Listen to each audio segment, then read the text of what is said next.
Hello all, welcome to PC Tips Pro, and in today's video we are going to see how to convert PowerPoint to a video with the audio.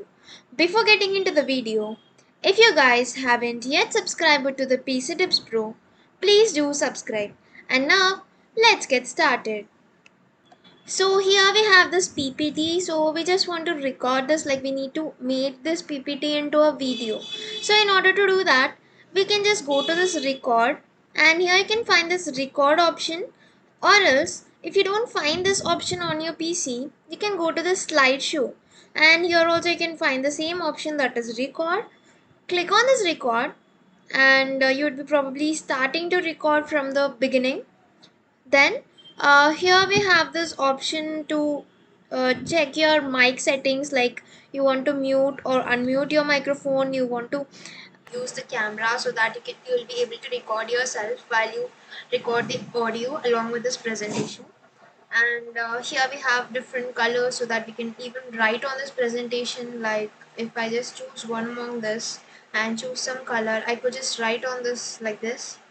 And I can even use this laser to show things like which is where and all.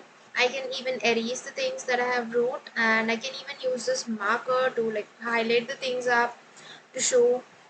And here even have the settings, like where I can see like which microphone I want to use for this particular purpose, and for which camera that I want to use out of all the devices that are connected.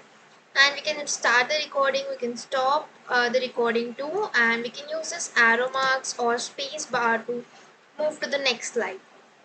And we can just, once we are done with this, like here for every slide we can even prepare notes for this.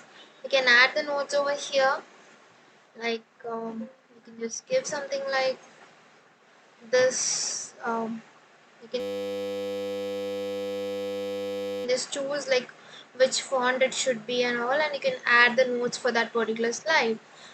Which these notes will be added when you're editing, so those notes can be seen from this particular option. And after you're done with all this recording thing and all, like let me just start the recording. So this starts the recording as of now, and once this recording is done for me, I can just stop this and we can get out of this. So now we want to save this one. So to do that, go to the file and click on the export, and here you can find this create a video. And here you just need to choose whichever quality you want, like let's say that I want it to be HD, and I want to use this recorded timings and narrations. Click on the create video, and this will be asking you like where you want to save this video. Choose a place and then click on the save, and that is all. This is all for this video, guys. I hope you found this video useful to you, and don't forget to like, share and subscribe.